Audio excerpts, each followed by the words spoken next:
Would you be the jerk for telling your long-term social worker that you don't give them any credit for your good outcome? We'll get into that in a bit, but first, am I the jerk for using my husband's salary to make a point to his family? After he told me I should stand up for myself instead of expecting him to do it for me? My husband and I are doing okay financially. We make enough not to worry about rent and necessities. We're saving a decent amount and have scope for growth in our careers. I make a little more than 1/3 of our combined income. We're both in our late 30s and we have 2 6-year-old boys. I've never liked my husband's family, most of them anyways, because they have a lot of old-fashioned opinions and don't really approve of me. We don't have a lot of contact, so it's okay though. My husband's cousin's wedding is this week and we're getting married in our city, so he offered for his parents and aunt and uncle to stay with us. Bride and groom are renting a place. It is a bit of a squeeze, but it is working. They've been here for 2 days now, and on the first day, I heard them have a whole discussion on how it's so sad that our children won't get to have a proper childhood with a mom at home, like my husband and his cousin got. I was stewing, but I don't really like confrontation, so I didn't say anything.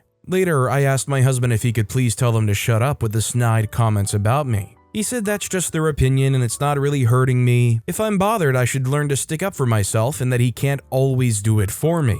This sort of struck a nerve because it's true that I usually ask him to do small things like telling the drive-thru person if our order is wrong because it just makes me feel weird and guilty. But somehow it feels like more his responsibility because it's his family involved here. Anyway, so today my father-in-law made one more pointed comment during dinner and I said your son makes so-and-so, we live in a big city and rent is so-and-so. We literally cannot live on his salary, so I don't know why you think I should be home all day. They were pretty quiet after that. Now my husband's really angry with me because I put him down in front of his family who are all richer than us and will look down on him.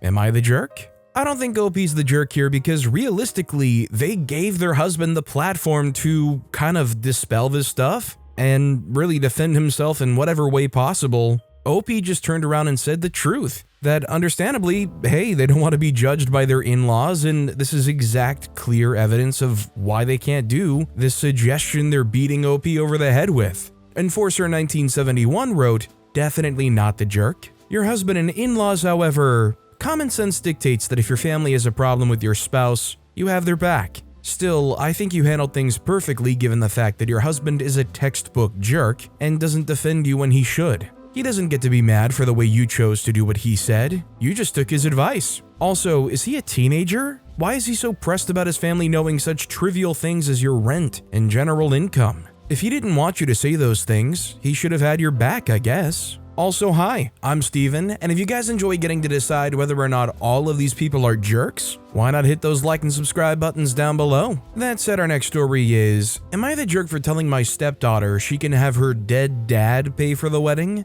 Edit, she is 27 right now. I may have gone too far. My now wife divorced her ex when her 3 kids were young. He was an addict. She met me a few years later and we dated for 2 years before she introduced me to her kids. 2 kids really hit it off and Kelly did not like me. Just passive-aggressive stuff, but it became much worse when her dad passed away. She did not take it well and resulted in a lot of outbursts. I wasn't living there at this time. She went into therapy, but overall didn't seem like it helped. She threatened to run away if I married their mom. So I stayed away but continued to date their mom. Over time, the other 2 kids started to stay at my place in order to get away from the drama. It was a rough time for them and we bonded even more. When Kelly was 18, the 2 of us decided to stop putting our life on hold and get married. Kelly hated this. The other kids were happy though. Every interaction I've had with her has been unpleasant and I don't see her as one of my kids. I eventually adopted her siblings when they were 16 and 17. They asked me. During that time, she destroyed a lot of her siblings' stuff for betraying their dad. Now, I rarely see her and I prefer it that way. The 2 kids have an on and off relationship. I paid for my 2 kids' wedding. I got a call from her asking me to pay for her wedding since I paid for the other 2. I told her no. This started an argument about how it's unfair. I had enough and told her to have her dad pay for the wedding. She hung up after some lovely names. I may have gone too far, which makes me a jerk. So, do I think the comment was unnecessary? Yeah, you probably shouldn't have gone that far, but I get where OP's coming from, and ultimately, I don't really think they're the jerk. I mean, let's put it this way, OP wasn't really ever looking for any kind of relationship with this kid to happen before or after this conversation happened. I mean, realistically, OP's been on the defensive around this person anytime they've ever been around this person. It's not like this conversation changed anything, and if anything, just kind of solidified where they both stand with each other. Pure Relationship 125 replied, "Yeah, it was a stupid, hurtful, and immature thing to say, but I get it. I understand this was the oldest girl and probably closest to her father, and of course, she probably resented the divorce, but that's something you should grow out of. Once her father died, you'd think it might have opened up her heart a little, but apparently that was not to be. And so be it. It's her life, it's her choice. But it takes a lot of balls to then come skipping back and wanting you to pay for her wedding. I don't blame you for refusing, but I am curious as to what your wife thinks. A tiny "you're the jerk" on the comment, a big "not the jerk" on not paying for the wedding. OP responded saying, "Yeah, it was petty. Thinking about it, it was resentment building up for how many times I just took her anger. It was like finally standing up to a bully. After so many years of taking it, it sure felt great to give it back, no matter how petty it was." That said, our next story is, am I the jerk for not declining or signing over my portion of my ex-boyfriend's life insurance payout to his mom? I recently learned that my ex-boyfriend passed away of cancer in March. His mom called me last week to inform me of his passing and to inform me that myself and her are listed as beneficiaries on his life insurance from his employer. She instantly tells me that she doesn't know why he never changed it, but I can decline or sign the check over to her once I receive it. Instantly, I am in shock. He's gone? And he left me on there? Why? I went back and forth wondering if this was on purpose or accidental. It had been years, approximately 6, since we mutually civilly split up. I was informed that he had a new girlfriend that lived with him and she has 2 kids from a previous relationship that threw a wrench into things more. Is there a reason she never got put on it? Was this all just a big mistake? Today it's been 1 week and this has been very hard, especially since his mom has been terrorizing me all week trying to get me to agree to give her this money. She has said the most hurtful things and has sent me the most disrespectful photos and videos of her son in his last moments. As of right now, I haven't even gotten in touch with the insurance company. I have no idea how much this is or if I need a lawyer's help at this point. Well, today is the day I woke up knowing 100% I am keeping the money and I'm not going to feel bad at all for helping my family with a gift my ex left for me. Unfortunately, part of me still wonders if it's the right thing to do by my ex and if these were his wishes in the end. A little info to add, my home burnt to the ground 3 years ago, July 20th and October 1st, 2 years ago. My mom passed from cancer as well. It's been a long, hard few years, and this money would literally buy myself a new bra for the first time in 3 years. My little clan could really use this money, and I think my ex knew that. I would say OP's not the jerk. I mean, you're definitely going to burn some bridges with this family, at least the mom for sure. I think it would also, especially if the amount is enough to justify it, try to get some kind of legal advice. I just wouldn't want to find myself in a situation where I did cash that check, and then all of a sudden there is some kind of legal challenge or claim that mom had. CarlZone87 wrote, "Not the jerk, but I would be getting legal advice before spending a cent of it. Depending on where in the world you live, these things can be contested in court." OP responded saying, "I don't have any info yet other than I'm a beneficiary, but I do plan on taking a free consultation from a lawyer once I get more info because I have no idea how all this works. Thank you for the suggestion." Our next story is, am I the jerk for abandoning my parents at an island in the Caribbean so I could get back to our cruise in time? I graduated from high school in December. As a gift, my parents got me a cruise. It was also for my 18th birthday. It was also a family vacation. We usually stay at an all-inclusive resort, but I've always wanted to go on a cruise. I told my parents it was different and that if we went on excursions, we had to follow the schedule no matter what. Well, it was a week-long cruise, and they would not head back to the ship when I said it was time to go. They were busy shopping and bargaining with the locals. I finally said that I was heading back to the ship. My mom waved me off. They missed the departure. By a lot. Like 45 minutes. They got a hold of me through WhatsApp. They wanted to know why I didn't get the boat to wait for them. I wanted to scream that they were not going to inconvenience 3,998 people because 2 could not understand what a schedule was. They ended up having to fly to the next port from there, and it was expensive. They are ticked at me for leaving them behind. I don't know what I was supposed to do. They literally told me that they knew what they were doing. I wish I'd never asked for this. They are making me miserable because I left without them. Not only is OP clearly not the jerk here, but I hope that OP does not relent here. That OP asserts they were right, they told them to leave, they're not going to hold up a cruise ship with thousands of other people because you decided to do a little bit more shopping. OwlPal9182 wrote, "Not the jerk. They seriously think the ship will delay for 45 minutes? Yeah, no. The docks and ship have a schedule to keep. They are adults and need to be responsible for getting back on time, which is something you figured out in less than 6 months of being an adult. At least you don't have to go on any more vacations with them after this." This next story is, am I the jerk for telling my dad's wife she's not included in any pre-wedding activities because her one-sided contest with my mom is pathetic? My parents got divorced when my siblings and I were in middle school/high school. We're now in our 20s. Dad got married 2 years after the divorce. He met his wife and married her in 6 months because she was planning to move back to her home state and he didn't want to do the long distance thing. So we didn't really know her when he told us they had eloped in Vegas. She, however, thought we were all super close and was really disappointed when our reactions were pretty muted to their news. This started her off being jealous of my mom. She was jealous of the closeness we had with mom. Then she was jealous of the fact that we got along so well with our mom's partner. And we're still close, even though mom and him never got married. Dad's wife started showing up all glam to school functions and football games that we were involved in. She looked like she was attending a wedding or a red carpet, and she would make snarky comments about dressing up to support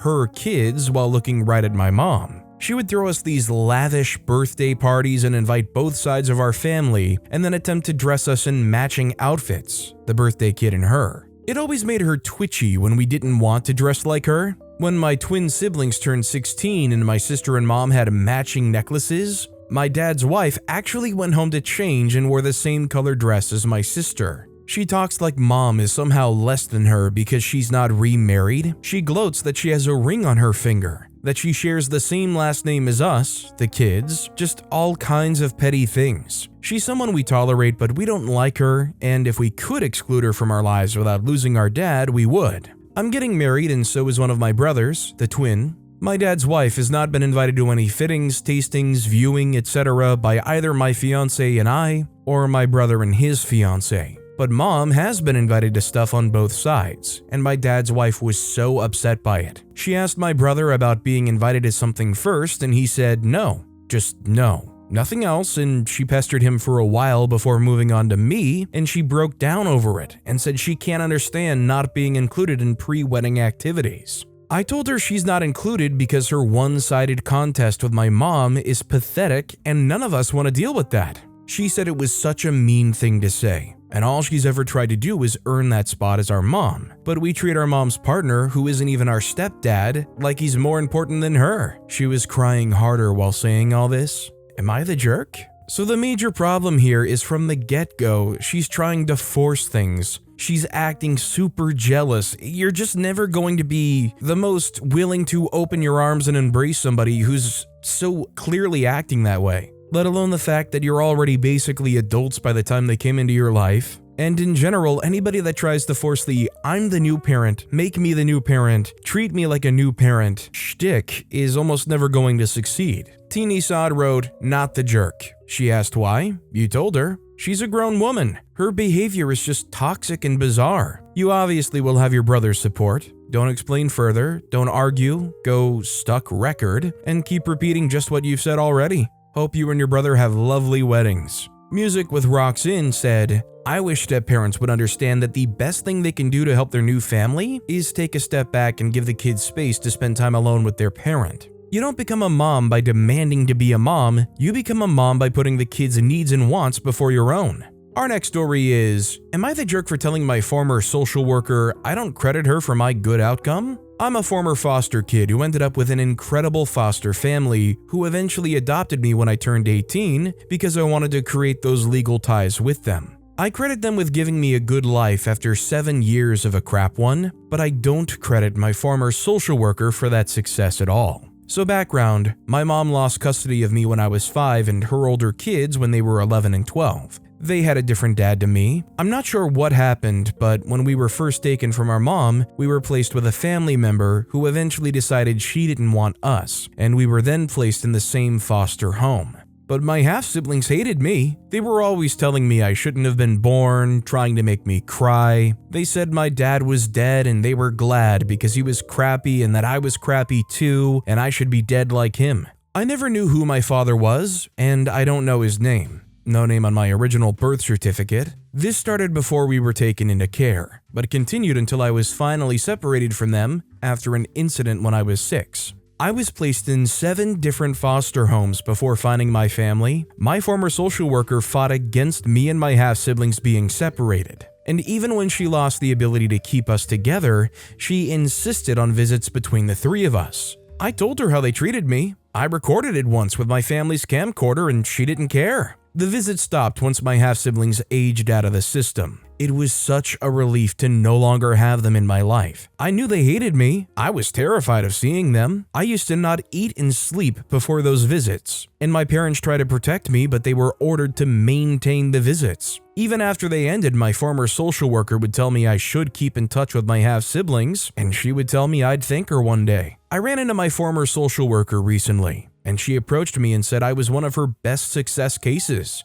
I didn't want to hear it, and I told her I don't credit her for that good outcome, that she forced me to endure years of bullying and verbal abuse at the hands of bio siblings who she knew hated me and insisted it was in my best interest when it was the worst thing she could have done. I told her that I hope she learned from it and does better, but I'll never give her the credit for how great my life has become. I walked away from her, and then last week I ran into her again, and she told me I had no reason to be so bitter and hateful toward her, and that I'll one day see why she did what she did and understand she acted in my best interest. She told me to grow up and learn how to see nuance in these situations. I told her that I wouldn't see crap any differently, and she responded that I can't keep her a villain in my story forever. Am I the jerk? Not only is OP not the jerk in my eyes, I honestly would love if OP said that they reamed her out even harder after being told, "You can't keep me a villain in your story forever." Trust me forcing you to keep these people in your life that never cared about you, treated you horrendously, and at the slightest of chances that they get to never see you again took it,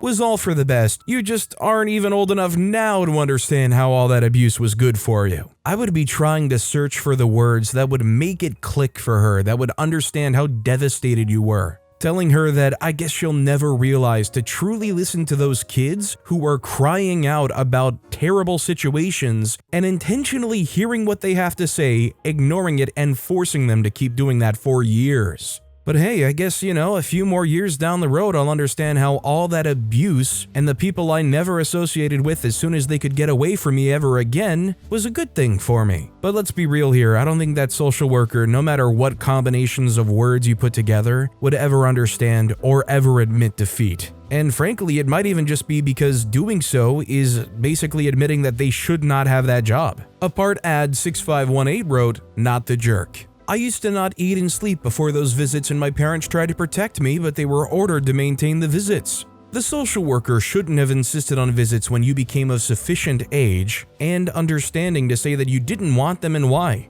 More so when your parents supported that. I was one of her best success cases. That's unprofessional. It's not for her to make that assumption or repeat it to you." Ditto the villain in the story comment. I'm glad things turned out well for you. If the childhood things you went through do intrude as you go on, then please consider therapy. All the very best to you. Boeing 36780 wrote, "OP, be as bitter as you want to be. It's your life. You lived it. Social worker sounds like someone you could usefully go no contact with and refuse to talk to if you ever run across again." Our next story is, "Am I the jerk? My stepdaughter's daughter mentioned me in her graduation speech and not my stepdaughter." I'm sorry, this title is absolutely horrid. I'll try to make this make sense. I'm 62-year-old female. My stepdaughter, Kay, has been in my life since she was 8. I met my late husband when I was 34 and he was 37. Kay is his daughter from his previous marriage. We got married when Kay was 11. She was close to her mother, so she never considered me a mother, but we had a good relationship.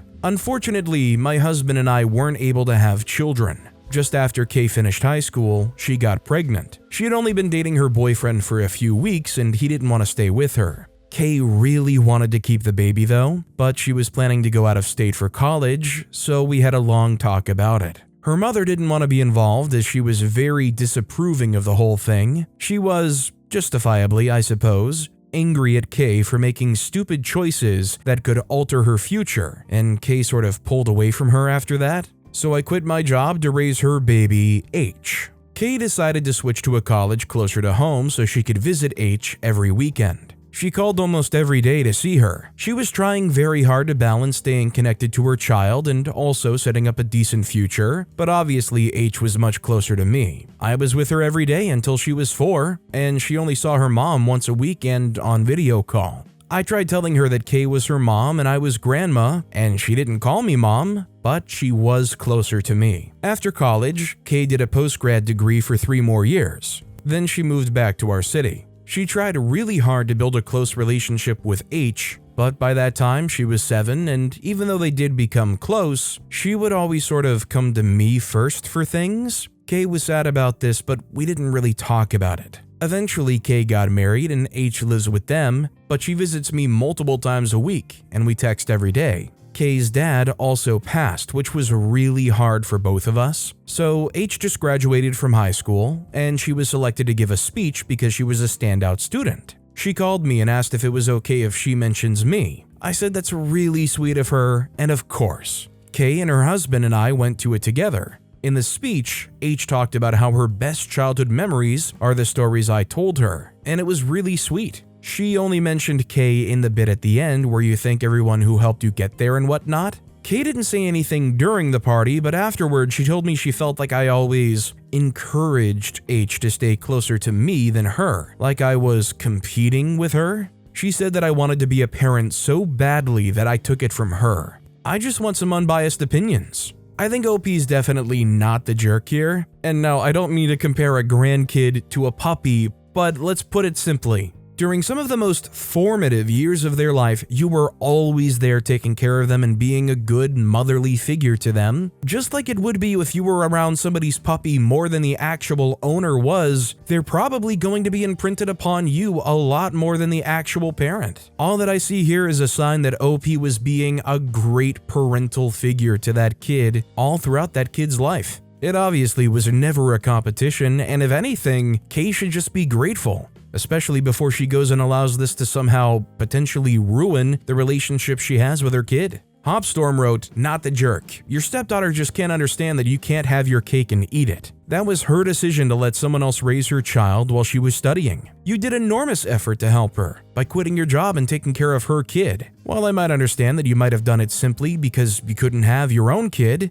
it doesn't change anything. You sacrificed a portion of your life for both of them, and both of them should be grateful to you, and while your grandchild understands it, your stepdaughter doesn't. You didn't take anything from her, she did it by herself." Our next story is, am I the jerk for reminding my friend that she married for intelligence, and look where it got her? I, 35-year-old female, met my husband Vince, 36-year-old male, after he saved me from drowning at a pool party when I was 18. I took him out for lunch the following week to thank him for saving me, and we soon fell in love and began dating. At the time, Vince worked a blue-collar job while I was studying in university. We ended up getting married, and Vince supported me throughout my entire education up until I got my PhD. Vince always told me that he wanted to study in university, but had learning disabilities that made it difficult for him to study in a classroom. At times, he was embarrassed by the fact that he had to work twice as hard compared to people around him. But I always found that to be admirable about him. When I finished my studies and got a well-paying job, I convinced Vince to give his dream of studying another go. Last year, he was finally accepted into a nursing program at our local university. He is working hard to achieve his dream, and I'm incredibly proud of him. Last week, my friend Alba, 36-year-old female, came to visit with her son, so our children could play together. Alba was my roommate during my first year in university. She began dating her husband Leo around the same time I started dating Vince. Leo was an obnoxious law student who later on became an even more obnoxious attorney. He was a know-it-all who prided himself on his intelligence, which for some reason attracted Alba. At the time, Alba would sometimes tease me that I could do better than Vince, and would offer to set me up with one of Leo's law school buddies, but I would always refuse and she eventually dropped the subject. Alba and Leo are currently going through a nasty divorce that stems from him cheating on her. Quite frankly, he is dragging her through the mud and is using connections to try and leave her as penniless as possible. As we were chatting and catching up, Alba began to express concern over the fact that my eldest son, 7-year-old male, was recently diagnosed with dyslexia. Alba began telling me how she's worried that my son will be academically challenged like his father and what that could entail for his future. Before I could respond, she told me how I should have married someone smart while I had the chance, so I would have had kids like hers. Alba's son is an incredibly bright boy and a straight-A student. I told Alba her advice was unnecessary and reminded her where marrying for intelligence got her. I then proceeded to tell her that I would rather have my son grow up to be an honest, hardworking person like his father than an academically gifted jerk who wasn't smart enough to know sleeping with his secretary could have consequences on his marriage like her husband. Alba was deeply hurt by what I've said and stormed out with her son. Some mutual friends are now chiming in and are telling me that I was too harsh on Alba for using her failing marriage to prove my point and should apologize. Small update. First of all, I want to thank you for all your replies. I wanted to address a couple of things. Many of you asked why Alba and I remained friends despite her previous remarks. Alba and I grew apart during our 3rd year in university. We only remained friends by association since we have a lot of shared mutual friends. We became close again after our son started playing basketball together at the local community center and became friends. I figured that becoming a mother made her more mature and she didn't give me any reason to suspect otherwise. I've decided to send her a message saying that the way she spoke about my husband and son was unacceptable and therefore she's no longer welcomed in my home. However, I don't want our sons to lose their friendship, and therefore I'm willing to remain civil around the kids and still organize playdates. She didn't reply to me just yet, but I truly hope she loves her son enough to put her ego aside and remain civil for the sake of our kids. I'm yet to notify Vince about this entire situation since he is vigorously studying for an important quiz that's coming up next week. And I know if he heard what Alba said about him and our boy, it would make him upset and he wouldn't be able to continue studying properly. Unless something crazy happens in the meantime, I'll probably update him next week after he's done with the quiz. Opie's 1,000,000% not the jerk. It was an incredibly rude thing of her to say, and clearly she feels that Opie's family is of a lower class than hers. She also clearly doesn't even understand how dyslexia even works. Somebody who has dyslexia is not just going to automatically be worse academically than most people. It just means reading is a little bit more difficult. You can still be the next Einstein and have dyslexia. Corgi Huntress wrote, "Okay, can I just say that intelligence doesn't have anything to do with dyslexia? That incredibly intelligent people can have it, and they can also have other learning disorders or be kinetic learners? Because for her to say that your husband isn't intelligent is just a level of jerkery that's completely unacceptable. Having an education versus no education is also not a measure of intelligence. Trust me, I have a PhD too. I also know a lot of brilliant people without college diplomas." Now that my rant is over, not the jerk, and while certainly you should be concerned if your child has a learning disability and you should pursue support for him, that doesn't make him stupid or otherwise lacking. Agog Kiwi wrote, "Just to pile on a little, high intelligence does not guarantee success. I know plenty of highly intelligent people who are not successful for a variety of reasons. Having 2 jerks for parents might be a reason some smart kids don't end up being successful. Just saying." But with that being said, that's all the time we have for today. Now, if you want to hear another absolutely crazy Am I the Jerk Here story, check out that video on the left. Or if you missed my latest video, check out that video on the right. That said, I'll see you all next time with some more stories.